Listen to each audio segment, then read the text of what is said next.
Hello friends, welcome back. Last video la nama VS Code எப்படி install பண்றது, first HTML file எப்படி create பண்றது, HTML file எப்படி run பண்றதுன்னு பேசிக்கா புரிஞ்சுக்கிட்டோம். போன வீடியோல நம்ம pbc.html னு ஒரு ஃபைல் கிரியேட் பண்ணி கோட் பண்ண ஞாபகம் இருக்கா? அதை தான் நான் இப்போ ஓபன் பண்ணியிருக்கேன். இதில் இருக்கிற டேக்ஸ்லாம் நம்ம போன வீடியோலயே பார்த்துட்டோம். அந்த வீடியோ இன்னும் பார்க்கலன்னா ஃபர்ஸ்ட் அதை பாருங்க. இன்னைக்கு நம்ம HTML மோஸ்ட் இம்பார்ட்டன்ட் டேக்ஸ் பார்க்க போகிறோம். அதுக்கு முன்னாடி உங்ககிட்ட ஒரு ஸ்மால் கொஸ்டின், நம்ம இப்போ யூஸ் பண்ணுற HTML வெர்ஷன் பேர் என்ன? அதோட கரெக்ட் ஆன்சர் HTML5. யாரெல்லாம் கரெக்டாக கெஸ் பண்ணீங்கன்னு கமெண்ட்டில் சொல்லுங்கள். இன்றைக்கி நம்ம ஹெட்டிங் எப்படி யூஸ் பண்ணுறது, பேராகிராஃப் எப்படி எழுதுறது, டெக்ஸ்ட்டை போல்ட் இட்டாலிக் மாதிரி எப்படி ஃபார்மேட் பண்ணுறதுன்னு ப்ராக்டிக்கலாக ஈஸியாக பார்க்க போகிறோம். ஃபர்ஸ்ட் ஹெட்டிங் டேக்கை பற்றி டீட்டெயில்டாக பார்க்கலாம். இந்த H1 டேக் தவிர மித்த டேக் பற்றி நம்ம போன வீடியோலேயே பார்த்துட்டோம். இப்போ நம்ம இந்த H1 டேக் பற்றி பார்க்கலாம்.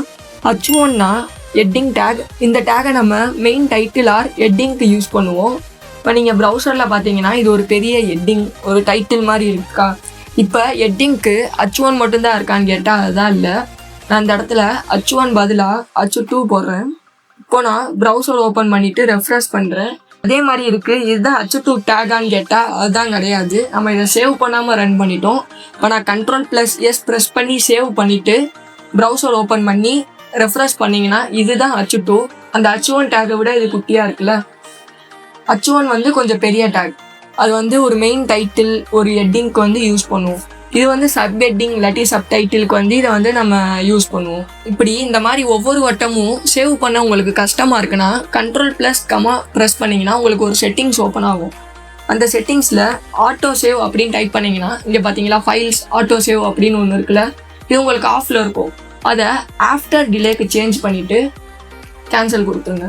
நீங்கள் ஒவ்வொரு வட்டமும் ரன் பண்ணுறப்ப Ctrl+S ப்ரெஸ் பண்ணி சேவ் பண்ண அவசியம் இல்லை. அது நீங்கள் டைப் பண்ணுற எல்லாமே தானாகவே சேவ் பண்ணிக்கிறோம். அதுக்கப்புறம் நீங்கள் ப்ரௌசரில் ஓப்பன் பண்ணிவிட்டு ரெஃப்ரெஷ் பண்ணால் போதும். இப்போது நான் இந்த H2க்கு பதிலாக H3ன்னு சேஞ்ச் பண்ணுறேன். இப்போ நீங்கள் ப்ரௌசரில் பார்த்தீங்களா அது இன்னும் கொஞ்சம் குட்டியாகிடுச்சு. இந்த மாதிரி டோட்டலாக 6 ஹெட்டிங் டேக்ஸ் இருக்குது. H1, H2, H3, H4, H5, H6. இப்போ நான் டேரெக்டாக H6 கொடுக்குறேன். அது பார்த்தீங்களா இன்னும் கொஞ்சம் குட்டியான டேக் ஆகிடுச்சு. இது உங்களுக்கு எரர் காமிக்குது. நான் இந்த பக்கமும் H6 மாட்டோம். இதுதான் H6 டேக்கு. அது இன்னும் கொஞ்சம் குட்டியாக இருக்குது. யூஸ்வலி ஒரு HTML பேஜுக்கு ஒரு H1 டேக் தான் யூஸ் பண்ணுவோம். மிச்ச ஹெட்டிங்க்கெலாம் நம்ம H2, H3 டேக்ஸை யூஸ் பண்ணுவோம். கூகுள் பேஜ் ஆர் வெப்சைட்டில் மெயின் டாபிக் ஆர் டைட்டில் ஒன்று தான் இருக்கும். அதுக்கு தான் H1 யூஸ் பண்ணுவாங்க. 2 H1 யூஸ் பண்ணால் என்ன ஆகும்? பேஜ் கன்ஃபியூஸ் ஆகும். கூகுளுக்கு புரியாது இந்த பேஜ் எதை பற்றினதுன்னு. ஓகே, இப்போ நம்ம HTML ரொம்ப சிம்பிளான பட் இம்பார்ட்டன்ட் டேக் பார்க்க போகிறோம், பேராகிராஃப் டேக். பேராகிராஃப் டேக்னா என்னென்னா வெப்பேஜில் normal text or story or explanation write பண்ண யூஸ் ஆகும். பேராகிராஃப் டேக் எப்படி எழுதுறதுன்னு பார்க்கலாம். நம்ம பொதுவாக யூசருக்கு விசிபிளாக தெரிகிற எல்லாமே பாடி டேக்குள்ளே தான் கொடுப்போம். பேராகிராஃபும் யூசருக்கு விசிபிளாக தான் தெரியும். அதனால பேராகிராஃபையும் நம்ம பாடி டேக்குள்ளே தான் கொடுக்கணும்.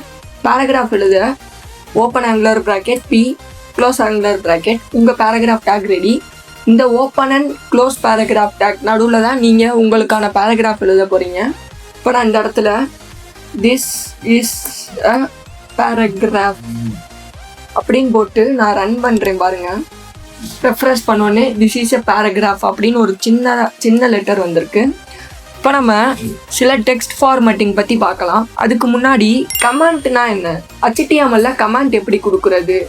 கமெண்ட்னா ப்ரௌசர் அதை இக்னோர் பண்ணிடும். நீங்கள் என்ன கொடுத்தாலும் அது ப்ரௌசரில் தெரியாது. கமெண்ட் பொதுவாக ஏன் யூஸ் பண்ணுவோம்னா, நீங்கள் இந்த கோடு எழுதுறீங்க, ரொம்ப நாள் கழித்து பார்த்தா அது என்னன்னு உங்களுக்கு தெரியாது. அந்த இடத்துல நீங்கள் கமெண்ட் யூஸ் பண்ணிங்கன்னா இது இதுதான் அப்படின்னு நீங்கள் கமெண்ட் யூஸ் பண்ணிங்கன்னா தெரியும். அப்படி இல்லைனா உங்கள் கோடை வேறு யாராவது ரீட் பண்ணுறாங்க, உங்களுக்கு தெரியுது என்னன்னு, அந்த ரீட் பண்ணுறவங்களுக்கு தெரியாது. அதனால் நம்ம கமெண்ட் யூஸ் பண்ணுவோம். இப்போ கமெண்ட் எப்படி எழுதுறதுன்னா ஓப்பன் ஆங்குலர் ப்ராக்கெட் போட்டு எக்ஸ்க்ளமேட்டரி மார்க் போட்டு 2 ஐஃபன் போடணும். பார்த்தீங்களா பக்கத்தில் அப்படி இன்னொன்று வந்துருச்சு. இப்போ நீங்கள் இதுக்குள்ளே என்ன எழுதினாலும் அதை ப்ரௌசர் இக்னோர் பண்ணிடும். இப்போ இதை ரன் பண்ணி காட்டுறேன் பாருங்கள். இதில் எதுவுமே வரல. ப்ரௌசர் அந்த கமெண்ட் லைனை டோட்டலாக இக்னோர் பண்ணிடும். இப்போ நம்ம சில டெக்ஸ்ட் ஃபார்மேட்டிங் டேக் பற்றி பார்க்கலாம். இதுக்கு முன்னாடி நான் ஒரு பேராகிராஃப் காப்பி பண்ணி வச்சுருக்கேன். அதை நான் இங்கே பேஸ்ட் பண்ணிக்கிறேன். இப்போ பாருங்கள், இப்போ நான் இதை ரெஃப்ரெஷ் பண்ணுறேன். ஒரு பேராகிராஃப் இருக்குங்க. இப்போது இந்த பேராகிராஃபில் இதை ஒன்று நோட் பண்ணிங்களா? நான் இந்த இடத்துல எவ்வளோ ஸ்பேஸ் விடுறேன். எவ்வளோ ஸ்பேஸ் விட்டாலும் இந்த இடத்துல எனக்கு அது ஒரு ஸ்பேஸை தான் எடுத்துக்கிறோம். நீங்கள் எத்தனை ஒயிட் ஸ்பேஸ் விட்டாலும் அது ஒரு ஒயிட் ஸ்பேஸ் அப்படின்னு தான் கன்சிடர் பண்ணிக்கிறோம். இந்த கோடிங்லேருந்து எனக்கு நெக்ஸ்ட் லைனில் வேணும். அதனால் நான் இதை என்டர் ப்ரெஸ் பண்ணிட்டு ப்ரௌசரில் போய்ட்டு ரெஃப்ரெஷ் பண்ணுறேன். எனக்கு நெக்ஸ்ட் லைன் வரல. ஏன்?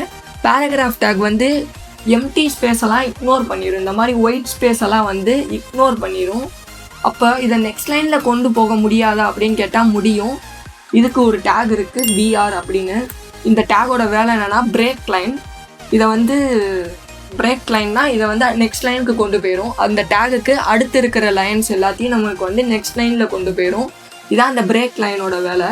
இப்போ நீங்கள் ஒரு போயம் ரைட்டருக்கு வெப்சைட் க்ரியேட் பண்ணுறீங்கன்னா இந்த டிபிசி வரையும் ஒரு லைனாக இருக்கும், அப்புறம் இந்த வெப் டெவலப்மெண்ட் வரையும் ஒரு லைனாக இருக்கும்.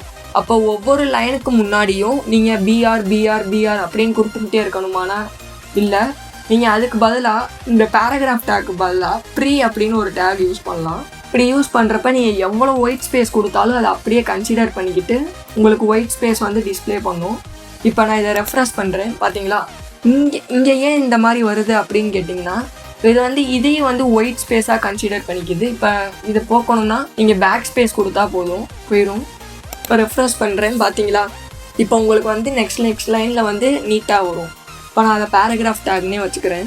நீங்கள் ஒன்று நோட் பண்ணிங்களா, பிஆர் டேக் கொடுக்குறப்ப இங்கே க்ளோஸ் டேக் ஒன்று வரவே இல்லை. எல்லா டேகுக்குமே ஒரு க்ளோஸ் டேக் இருக்குது. இப்போ பி ஓப்பன் டேக் இருந்தால் பி க்ளோஸ் டேக் இருக்குது, H1 ஓப்பன் டேக் இருந்தால் H1 க்ளோஸ் டேக் இருக்குது. இந்த மாதிரி பிஆருக்கு வந்து க்ளோஸ் டேக் இல்லை. இதை வந்து நம்ம எம்டி டேக் அப்படின்னு சொல்லுவோம்.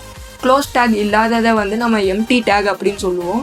இந்த மாதிரி பிஆர் மட்டும்தான் இருக்கான்னு கேட்டால் அதான் இல்லை. அந்த மாதிரி நிறைய டேக்ஸ் இருக்குது. அது வரப்போ நான் ஒவ்வொருத்துக்கும் நான் மென்ஷன் பண்ணுறேன் எம்டி டேக்ஸ் அப்படின்னு. இப்போ பிஆர் மாதிரி HR அப்படின்னு ஒரு டேக் இருக்குது. இதோட வேலை என்னென்னா ஒரு ஹரிசாண்டல் லைனை பிரிண்ட் பண்ணும் அந்த இடத்துல. இப்போ பார்த்தீங்களா, இந்த பேராகிராஃப் கீழே ஒரு ஹரிசாண்டல் லைன் ஒன்று வந்து பிரிண்ட் ஆகிருக்கு. பிஆர் டேக் மாதிரி தான் இந்த HR டேக்கும் ஒரு எம்டி டேக் தான். இப்போ நம்ம மோஸ்ட் இன்ட்ரெஸ்டிங் டேக் பற்றி பார்க்க போகிறோம். இப்போ இந்த இடத்துல டெக் பியாண்ட் கோட் அப்படின்னு இருக்குல்ல, இதை மட்டும் நான் டபுள் கோட்ஸ்குள்ளே வரணும் அப்படின்னு நினைக்கிறேன். இப்போ நீங்கள் வந்து ஒரு வேர்டு வந்து டபுள் கோட்ஸ்குள்ளே வரணும்னா அதை நீங்கள் கியூ டேக்குள்ளே கொடுக்கலாம். கியூ அப்படின்னு ஒரு டேக் இருக்குது. அந்த டேக்குள்ளே கொடுத்தீங்கன்னா அது மட்டும் உங்களுக்கு வந்து டபுள் கோட்ஸில் தெரியும். இப்போ இதை வந்து ப்ரௌசரில் ரன் பண்ணி ரெஃப்ரெஷ் பண்ணுறேன் பாருங்கள். இந்த டெக் பியாண்ட் கோட் அப்படின்னு எது அந்த கியூ டேக்குள்ளே கொடுத்தேன்னா அது மட்டும் டபுள் கோட்ஸில் தெரியுது. இதை மட்டும் போல்டாக காமிக்கணும், இந்த டெக் பியாண்ட் கோட் அப்படின்றத மட்டும் நீங்கள் போல்டாக காமிக்கணும் அப்படின்னு நினச்சிங்கன்னா டெக் பி அப்படின்னு ஒரு டேக் இருக்குது. பி அப்படின்ற டேக் வந்து இதை வந்து போல்டாக காமிக்கும். இப்போ ஸ்ட்ராங் அப்படின்னு ஒரு டேக் இருக்குது. அப்படின்னா என்ன, அதுவும் போல்டாக தான் காமிக்கும். அப்போ போல்டுக்கும் ஸ்ட்ராங்குக்கும் என்ன டிஃபரன்ஸ் அப்படின்னு கேட்டிங்கன்னா போல்டு டேக்குள்ளே கொடுக்குறப்ப அந்த டெக்ஸ்ட்டை போல்டாக மட்டும்தான் காமிக்கும். ஸ்ட்ராங் டேக்கில் கொடுக்குறப்ப அந்த டெக்ஸ்ட்டை வந்து போல்டாக காமிக்கும். அதே நேரத்தில் அந்த டெக்ஸ்ட்டுக்கு வந்து இம்பார்ட்டன்ஸ் இருக்குது அப்படின்னு சொல்லும். அதே மாதிரி தான் ஐ அண்டு யூஎம் டேக் அப்படின்னு 2 இருக்குது. ஐனா இட்டாலிஸில் காமிக்கும். அதே மாதிரி இஎம் டேக் அப்படின்னு ஒன்று இருக்குது.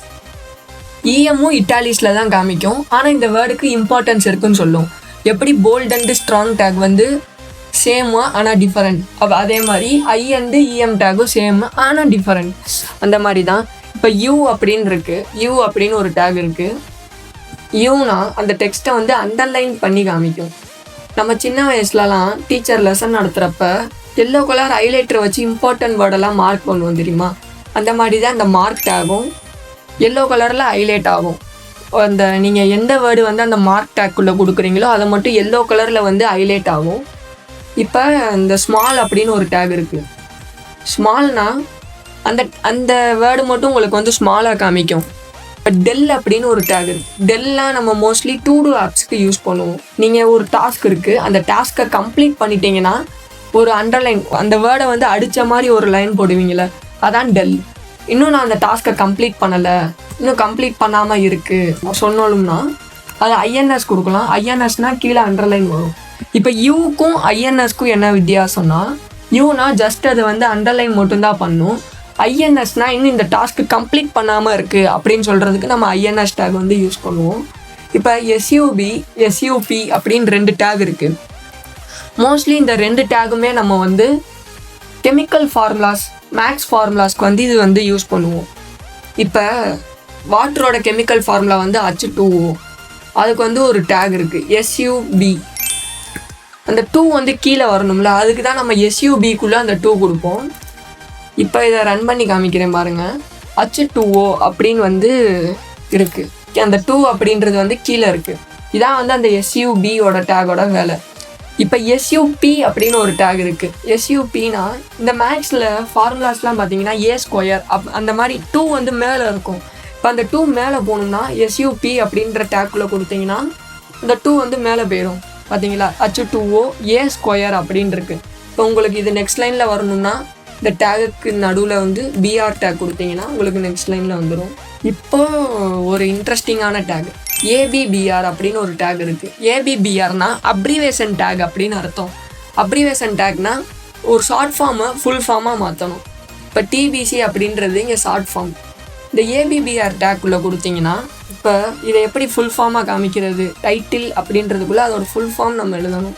இப்போ இங்கே ஃபுல் ஃபார்ம் எழுதிட்டு இதை ரன் பண்ணிங்கன்னா TBC அப்படின்னு வருதுல, இது மேலே போய் அவர் பண்ணிங்கன்னா டெக் பியாண்ட் கோட் அப்படின்னு இருக்கும்.